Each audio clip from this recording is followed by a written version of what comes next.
sitting here with Adrian Yanez, man. Congrats on the win last night, man.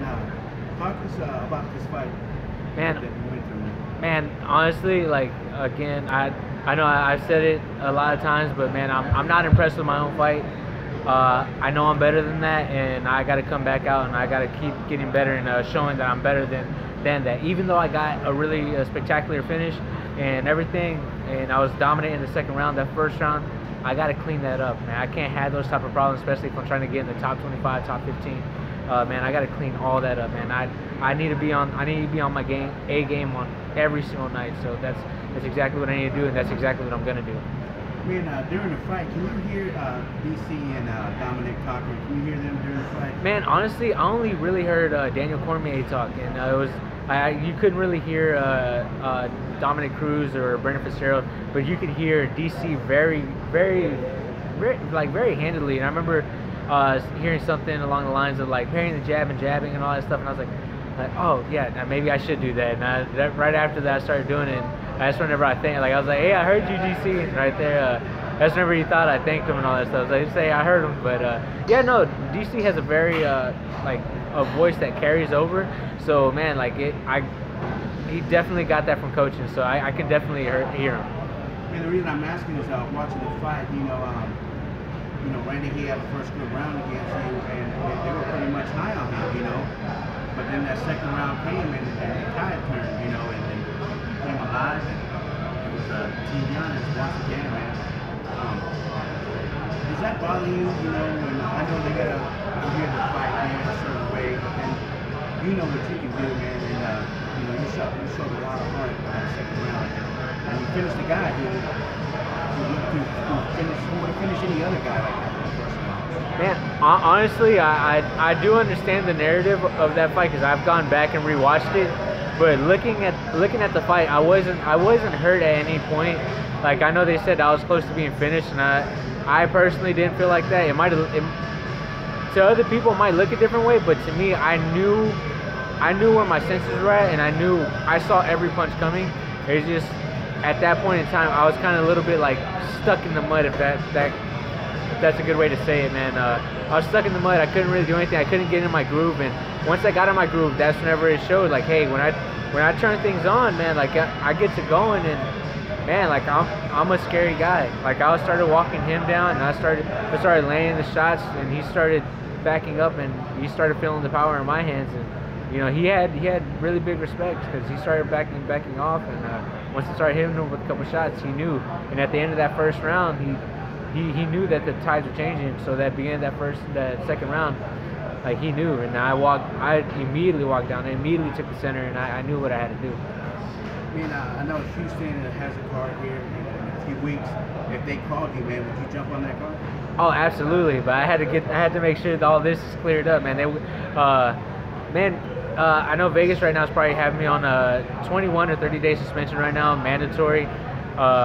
So pretty much I probably wouldn't be able to, but I know they're coming back to Houston probably the end of the year or beginning of 2022, and I would love to get on that card. Man, I think it's awesome, man. Just last night, man, you were fighting in front of millions all over the world on ESPN. Now you're back here, at a local venue, Fury, FC 48. How do you stay grounded, man? Because I know the fame, the recognition, you deserve all that. But you stay grounded, you stay humble as day one. I mean, you've been the same since I've met you, and you're here supporting your teammates here just the night after you fought. Man, honestly, man, fame can come and go. Everything can be taken away. So at the end of the day, you got to realize what you have in front of you, and like you got to realize that the people that you have around you, and you got to take care of those people. And my teammates, they take care of me all the time, and I'm gonna go show them support 100% of the time, all the time. So man, I wouldn't have it any other way. Coach Saul, he got sick and had to make sure everything else is good. So I'm here helping support the fighters and making sure that the fighters are running good. So man, like I would do this 100% on any given day. Like man, I just got off the flight, went home, threw my stuff on the ground, and just came shot up here, man. Legitimately what I did. I almost thought I was gonna make it, but I made it just in time for the check-in and everything. So, man, I'm here. I'm like, man, I'm all about the fighters, man. And Fury is really good. Has been really good to me for these past couple years before I got to the UFC. Always putting me on cards, always making sure that I got a good spot on the card.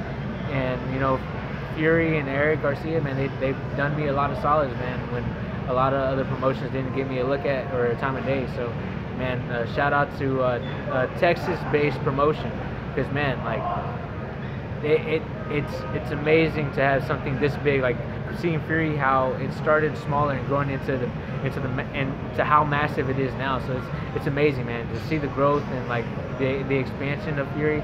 It's amazing, and to be able to kind of grow alongside them and see everything, you know, and having other fighters of like my training partners being able to fight for Fury, man, it's so cool. It's a blessing, man. So I would never turn my back on this. Fury is a great organization. I just think it shows a lot of character about yourself, and you know, you could have just stayed home and said, "Hey, I'm not feeling good." Here, you know, a night after, you know, you had an awesome performance in the second round, and you did what you did with the guy. You back here, man, with your teammates, man, showing them support. Adrian, man, how have you handled the recognition out in the streets when you're out with your family? You know, people starting to recognize you more. Oh man, it's honestly it's not as bad as you think. It's not bad at all. Oh, it will be. Yeah, one day it will be, but man, like I'll treat it just like how I treat it now, man. Like if somebody wants to take a picture of me, they can take a picture of me, hands down, man. Like same way I am with people on Twitter, man. Like if they respond to me, I respond to them back. I do my best to get back to everybody, man. Like this last time at UFC 262, I walked around the arena and like people were wanting to take pictures of me. I took countless of photos with people, and I don't mind doing that at all, because if it wasn't for the fans tuning in and the people who buy tickets to the actual events, and like those are the people that help support the events. Like everybody here that's at Fury tonight bought a ticket to support a fighter, and I believe every fighter, like if they bought a ticket, you have to do your due diligence and, like, you know, give them the attention, you know, take a picture with them. Like, man, like they came out there and supported you, and like, because they're supporting you in a dream that you're setting for yourself. Like, this is your dream. If you want to be in the cage, you want to be in the UFC, you want to do this, like, they're supporting your dream by coming up and buying a ticket and watching you fight. They didn't have to do that. They don't have to take the time out their day to come watch you fight, but they want to support you in your dream and your passions, and they're here. So, man, like, to me, if it wasn't for the fans, if it wasn't for your supporters, man, you'd be nothing. So at the end of the day, man, you got to give them love. You got to make sure that they feel, you know, like they're a part of the team. So 100%. If you're Team Yanez, you're 100% like my team, 100%. So, man, you got to keep yourself grounded, man, because again, at the end of the day, all this can be taken away, just like that. So, you know, you got to be real 100% of the time. That's what's up, man. That's why I think a lot of people gravitate toward you, because you are 100% real. I mean, you are how you are, whether you're fighting or whether you're not. That shows a lot about how your family raised you as well, man. Oh, as yeah. a person, man, as a young man growing up, man. Adrian, I appreciate your time so much, man. I know you got to get back over here. You got some teammates waiting on you, man. Oh, yeah. But I can't wait to see you back in the ring, man. And how can people follow you on social media? Man, you can follow me on Twitter at Yanez MMA. Also, I have my own website, yanezmma.com. I do have a couple shirts up, and a couple merchandise if you want to show support that way and be a part of Team Yanez that way. Also, you can follow me on Facebook at Adrian Yanez MMA. Instagram, Adrian Yanez 93. Follow me there. You know, I'll be able to follow you back and, you know, just be able to interact with y'all a little bit more. You know, if I don't see you on a day-to-day basis, man. So best way for me is Twitter. I get back to everyone on Twitter. It's the easiest platform out there. And any shout-outs you want to give out to me? Man, yeah, absolutely. Man, Fight Back CBD out of Texas, man. Like, I'm really big Texas, man. So, like, having a CBD company that came out of Texas, like, I fully back them 100%, man. They have really good quality products.